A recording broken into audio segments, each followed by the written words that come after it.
Hello दोस्तों, स्वागत है आपका आपके अपने YouTube channel HD Rao science classes में। दोस्तों, हम लोगों ने पिछले वाले वीडियो में मानव स्वास्थ्य के बारे में बात किया था कि मानव स्वास्थ्य क्या है। हम लोग टॉपिक पढ़ रहे हैं मानव स्वास्थ्य एवं रोग। तो आज जो है, आज का जो वीडियो है आपका, ये मानव में रोग के प्रकार, मानव में होने वाले रोग के प्रकार, कितने कितने प्रकार के रोग होते हैं। तो देखिए, इसको 3 भागों में बांटा गया है: अनुवांशिक रोग, अर्जित रोग और हमारी जीवन शैली से प्रभावित रोग। ठीक है, तो 3 तरह के ही रोग शरीर में होते हैं। तो पहले देखिए, अनुवांशिक रोग किसे कहते हैं। जैसे जो पुत्र होता है या जो पुत्रियां होती हैं, इनका जो अधिकार होता है वो पैतृक अधिकार होता है। पैतृक अधिकार तो आप समझते हैं, जैसे चल और अचल जो संपत्ति होती है, संपत्ति का उत्तराधिकारी कौन होता है? उसकी आने वाली संतान, यानी उसकी जो भावी संतान या उसकी जो संतान है वो उसका उत्तराधिकारी होता है। जितना भी उसका बैंक बैलेंस है, जितनी प्रॉपर्टी है, सब उसका मालिक कौन होता है? उसकी संतान ही होती है। ठीक है, तो अब संतान मालिक क्यों है? क्योंकि वो उसका संतति है, अर्थात उसका बालक है, बालिका है। तो उसका एक हक बन जाता है कि हाँ, ये हमारे माता पिता हैं, तो इनकी जितनी भी प्रॉपर्टी है वो हमारे नाम होनी चाहिए, यानी हम उसके वारिस हैं, हम उसके मालिक हैं। ठीक है, तो कुदरत ने भी, प्रकृति ने भी यही कुछ सोच करके कुछ ऐसा दिया कि ये रोग, अनुवांशिक रोग क्या होता है कि धन तो आप पा सकते हैं, लेकिन जो माता पिता में जो रोग है या कोई जेनेटिकली डिसऑर्डर्स होते हैं, ये अनुवांशिक रोग को आप जेनेटिक डिसऑर्डर भी बोल सकते हैं। तो ये क्या होता है, ये आपकी कोई उसमें गलती नहीं होती है, फिर भी माता पिता से होने वाले रोग को क्या कहते हैं? अनुवांशिक रोग कहते हैं। यानी आपका इसमें कोई कसूर नहीं है, कोई गलती नहीं है, फिर भी आप जन्म लिए हैं अपने माता पिता से, तो माता पिता का जो रोग है वो भी, अगर अनुवांशिक रोग है तो वो भी आप में कन्वर्ट हो जाएगा। ये आपको सनातनी से मिलेगा, अपने पूर्वजों से मिलने वाला रोग है। ठीक है, इसमें कोई कसूर नहीं है आपका, लेकिन आपको ये रोग मिलना तय है। तो एक रोग है अनुवांशिक रोग। पहला रोग क्या है? अनुवांशिक। अनुवांशिक रोग किसे कहते हैं? वो जन्म के साथ में ही होता है। अनुवांशिक रोग जन्म के साथ में होता है। ये देखिए, अर्जित रोग दूसरा है, अर्जित रोग। ठीक है, अब अर्जित रोग क्या होता है हम आपको अभी बताएंगे। इसमें क्या है अर्जित रोग? ये जन्म के बाद का रोग है, जन्म के बाद में। ये हमारे जीवन शैली पर हम जो चीज प्रयोग करते हैं, किसी की डिफिशिएंसी हो जाती है, अधिकता हो जाती है, तो इससे होने वाले रोग को हमारे जीवन शैली। तो जो रोग है, रोग अमूमन कितने प्रकार से होते हैं? 3 प्रकार से। ठीक है, तो अनुवांशिक रोग, अर्जित रोग और हमारे जीवन शैली के ऊपर होने वाले रोग। ठीक है, अब हम लोग पढ़ेंगे अर्जित रोग क्या है। ठीक है, अर्जित रोग देखिए, ये 2 प्रकार के होते हैं। पहला है संक्रामक रोग और दूसरा है असंक्रामक रोग। संक्रामक रोग क्या होते हैं? जो एक व्यक्ति से दूसरे व्यक्ति में, एक जीव से दूसरे व्यक्ति में आसानी से संचरित हो जाते हैं, आसानी से फैल सकते हैं। एक जीव से दूसरे जीव में, फिर इससे दूसरे में, फिर अगले में वो संक्रमण कहलाता है। यानी सुचारू रूप से फैलने वाला, आसपास में रहने से। जैसे आपका ये कोरोना संक्रमण है, कोरोना वायरस है ना, आपने सुना ही है, सभी लोग इसके चपेट में आ गए, पूरा देश इससे तबाह हो गया। तो ये संक्रामक है। संक्रामक जो आस प्रवेश में किसी से मिलने से, हाथ मिलाने से, इधर उधर से, वायुमंडल से फैल जाता हो, एक दूसरे से संचरित होता रहता हो, इस प्रकार के रोग को कहते हैं संक्रामक रोग। क्या कहते हैं? संक्रामक रोग। दूसरा है असंक्रामक रोग। क्या है? असंक्रामक। ये छूने से इधर उधर नहीं फैलता है, बैठने से, खाने से, ये इधर उधर फैलने वाला रोग नहीं है। ठीक है, अब देखिए, संक्रामक रोग का कारक कौन है? संक्रामक रोग करने वाले कौन कौन से पैथोजेंस हैं, ये आपको बताइए, ये आपको बताना है। तो पहला है जीवाणु जनित। जीवाणु जनित का अर्थ होता है जीवाणुओं से होने वाले रोग को कहते हैं जीवाणु जनित। ठीक है, ये वायरल, मतलब ये विषाणु जनित रोग है। विषाणु यानी वायरस, ये बैक्टीरियल है, ये आपका वायरल है। ठीक है, विषाणु यानी वायरस, वायरस जनित रोग। वायरस यानी वो रोग जिसका जनक कौन है? वायरस है। यानी वायरस से फैलने वाले रोग को क्या कहते हैं? विषाणु जनित। प्रोटो आयनिक, प्रोटोजोन से जो होने वाले हैं रोग उसको प्रोटो आयनिक कहते हैं। हेलमिंथिक रोग, हेलमिंथ्रिस से जो होते हैं, तो ये तो आपके क्या आ गए? ये आपके आ गए ये संक्रामक रोग है, ठीक है। असंक्रामक में देखिए क्या है? बैक्टीरिया रोग, जिसको जीर्णता रोग कहते हैं। एजिंग प्रोसेस हो जाती है, विघटन होता रहता है शरीर में, ऊर्जा की धीरे धीरे कमी होती रहती है और वो रोग से ग्रसित हो जाता है। अल्पता रोग, अल्पता मतलब कमी होना, है ना, जैसे विटामिन ए की कमी से रतौंधी हो जाती है, सी से स्कर्वी हो जाती है, तो इसमें कमी, अल्पता का अर्थ होता है कम होना। तो जिसमें पोषक तत्वों की या हमारे शरीर में जिसकी कमी हो जाती है तो वो जो बॉडी पार्ट है वो कार्य सुचारू रूप से नहीं करता है, उसमें कोई ना कोई वेरिएशन उत्पन्न हो जाता है, तो उससे जो रोग होता है उसे अल्पता रोग कहते हैं। क्या कहते हैं? और ये कैंसर रोग, कैंसर तो पूर्ण रूप से क्या है आपका? असंक्रामक, ठीक है। चाहे इसके साथ रहो, उठो बैठो, खाओ पियो, कोई आपको डिस्टर्ब नहीं कर सकता है। जिस व्यक्ति में है उसी व्यक्ति में रहता है, तो इस प्रकार के रोग को कहते हैं मतलब असंक्रामक रोग। क्लियर? तो रोग, अर्जित रोग यानी जो बाद में होने वाले रोग हैं, एक तो आपको जेनेटिकली बता दिया गया, एक आपको बताया गया अर्जित रोग। अब अर्जित रोग में दो प्रकार के रोग होते हैं, एक है संक्रामक रोग, दूसरा है असंक्रामक रोग। अब असंक्रामक रोग में हम लोग पढ़ेंगे जीवाणु जनित रोग, ठीक है। जीवाणु जनित रोग देखते हैं, जीवाणु जनित रोग क्या है। तो जीवाणु जनित रोग कौन कौन से हैं? बैक्टीरियल डिजीज देखना है कि बैक्टीरियल डिजीज कौन होते हैं। तो देखिए ये रोग है आपके, इसमें आपको रोग बताया गया है, ये रोग के कारण है यानी पैथोजेंस जिनके कारण रोग होते हैं। तो इस रोग का जिम्मेदार कौन है? रोग कारक है। और यहाँ रोग के लक्षण क्या हैं? आपके लक्षण दिखाई देंगे, शरीर में कौन से लक्षण आप देख करके बता सकते हैं या ये रोग हो जाने से कौन से लक्षण परिलक्षित होते हैं, दिखाई देते हैं, तो आप बता सकते हैं कि कौन सा रोग है, ठीक है। तो पहला है बैक्टीरिया से होने वाला रोग है तपेदिक। क्या है? तपेदिक, जिसको कहते हैं क्षय रोग, ठीक है। ये तपेदिक है जिसको कहते हैं क्षय रोग, और ये इसको अंग्रेजी में कहते हैं ट्यूबरक्लोसिस, टीबी जिसको कहते हैं। टीबी हो जाना, वो टेलीविजन वाला टीबी नहीं, ट्यूबरक्लोसिस वाला, ये ट्यूबरक्लोसिस, इसी को आप टीबी भी कहते हैं, ठीक है। तो टीबी जो होता है वो क्या है? ट्यूबरक्लोसिस होता है। ये एक बैक्टीरियल रोग है। क्या है? बैक्टीरिया जीवाणु जनित रोग। ये कौन सा जीवाणु संक्रमण करता है इसको, किस कारण से होता है? तो यह है माइकोबैक्टीरियम ट्यूबरक्लोसिस। कौन सा बैक्टीरिया है? Mycobacterium tuberculosis. ये एक बैक्टीरिया है जो टीबी रोग का जन्मदाता है, ठीक है। तो इसको आप याद रखेंगे कि माइकोबैक्टीरियम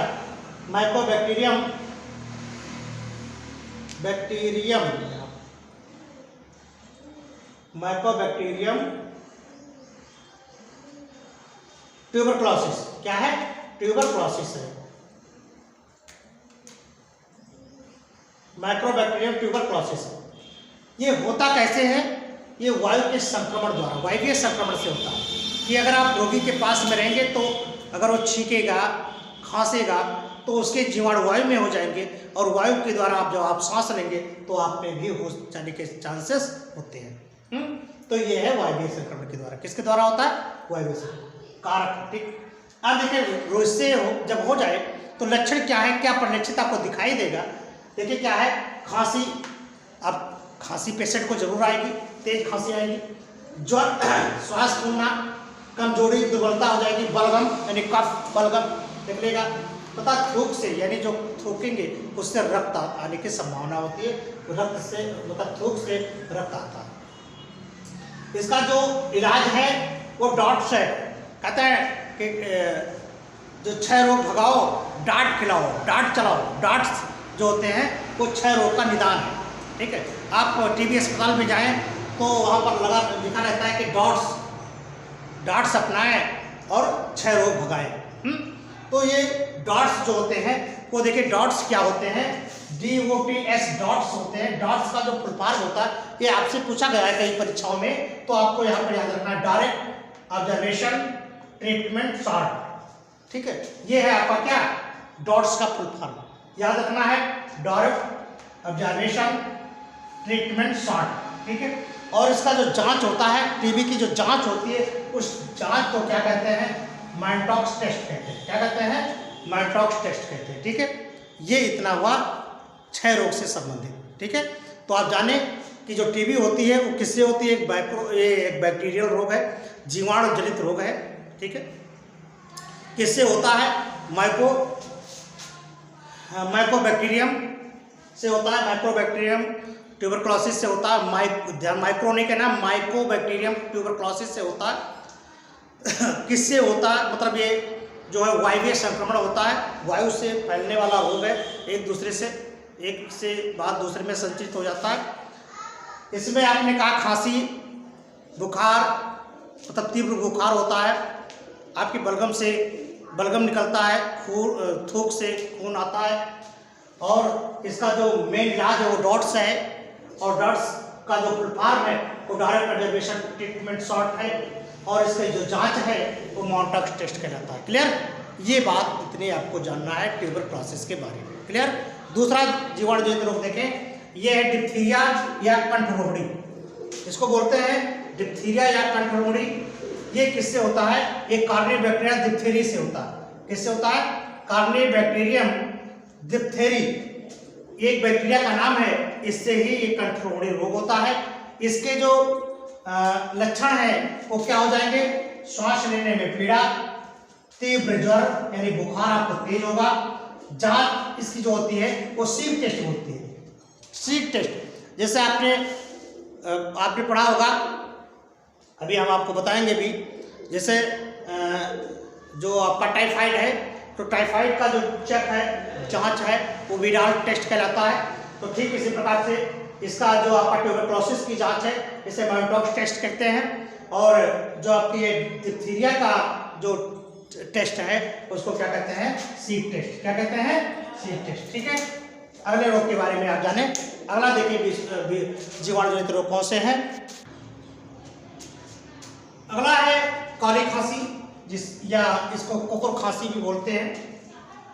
कुकुर खांसी मतलब कुत्ते से को इसमें मतलब काली खांसी होती है, कुकुर खांसी कुत्ते जैसी, और ये प्रोसेस जो होती है देर तक, खांसी ज़्यादा एक मिनट तक आती है, ठीक है, तो लंबे समय तक चलती है। ये होता किससे है, ये देखिए, ये बॉर्डेटेला परटुसिस से होता है, ठीक है। इसका जो बैक्टीरियल कारण है तो क्या है, ये है बॉर्डेटेला परटुसिस। ये अधिकतर कहाँ होता है, किन में होता है, ये अधिकतर बच्चों में होता है। बच्चों में अधिक व लगातार आने वाली तेज खांसी, बच्चों में तेज खांसी आती है, तो वो किससे होता है, बॉर्डेटेला परटुसिस से, ठीक है, ध्यान रखना है आपको। तो कुकुर खांसी या काली खांसी भी आप कह सकते हैं कि किससे होता है, बैक्टीरिया से होता है। अगला है हैजा, जिसको कॉलरा कहते हैं। कॉलरा से आप तो बहुत ही परिचित हैं। जब कॉलरा, इसके जो बैक्टीरिया है वेब्रियो कोलेरी, जब वेब्रियो कोलेरी शरीर में पहुंच जाते हैं तो क्या करते हैं, वमन, दस्त और शरीर निर्जलीकरण हो जाता है, यानी वमन होती है और दस्त होते हैं, तो शरीर में अधिकांश पानी की मात्रा निकल जाती है और शरीर डिहाइड्रेट हो जाता है, मतलब निर्जलीकरण हो जाता है। अगला है आपका बहुत ही इंपॉर्टेंट है टिटेनस। टिटेनस तो आप समझते हैं, टिटेनस जो होता है ये कॉज करता है, कौन कॉज करता है, क्लास्ट्रीडियम टिटेनी। क्लास्ट्रीडियम टिटेनी जो एक बैक्टीरिया होता है वो क्या करता है, टिटेनस नामक रोग उत्पन्न करता है, ठीक है। तो टिटेनस का जो कारक है कौन है, ये है आपका क्लास्ट्रीडियम टिटेनी। क्लास्ट्रीडियम टिटेनी है, ये टिटेनस का कारक है। इसमें होता क्या है कि जबड़ों का न खुलना, जो ये जबड़ा है, ये क्या है, खुलता नहीं, बंद हो जाता है। शरीर में झटके होने लगते हैं, शरीर में झटका आना शुरू हो जाता है, बेहोशी हो जाती है, ये, ठीक है। तो जबड़ों का न खुलना, शरीर में झटके आने, बेहोशी, ठीक है, ये चीज़ हो जाता है किसमें, टिटेनस से, ठीक है। पहले जो होता था बच्चे में जो नाल होती थी, इसी क्लास्ट्रीडियम टिटेनी ज़्यादा व्याप्त हो जाता था, क्योंकि उस समय जो नाल काटे जाते थे तो जो लोहा होता था उस पर एक क्लास्ट्रीडियम टिटेनी काफ़ी लगा रहता था, और जैसे ही बच्चों के नाल काटते थे तो क्या होता था, कि वो जाकर के बच्चों में प्रवेश हो जाता था और उनका शरीर मतलब ये टिटनेस नामक रोग हो जाता था। अब तो तुरंत जो है इसके रोग के निवारण के लिए टिटनेस के इंजेक्शन आ गए हैं। जैसे कहीं भी किसी लोहे से आप कहीं घाव होता है तो टिटनेस ना होने पाए उसके लिए तुरंत टिटनेस के इंजेक्शन दे दिए जाते हैं। तो ये टिटनेस ही बड़ा घातक रोग है। जब इसके बारे में ज्ञान नहीं था तो बहुत ज़्यादा बीमारियां हुआ करती थी। तो अब टिटनेस के बाद चलते हैं कुष्ठ रोग। ये भी एक प्रकार के बैक्टीरियल से होने वाला रोग है, बैक्टीरियल रोग है। कुष्ठ, इसको कोढ़ भी कहते हैं, कुष्ठ या हैंसन का रोग भी बोलते हैं इसे। ये लेप्रोसी और हैंसन डिजीज है। ये होता है किससे है? यह है माइक्रोबैक्टीरियम लेप्री। ये जो कारण है, कौन सा बैक्टीरिया है कुष्ठ का?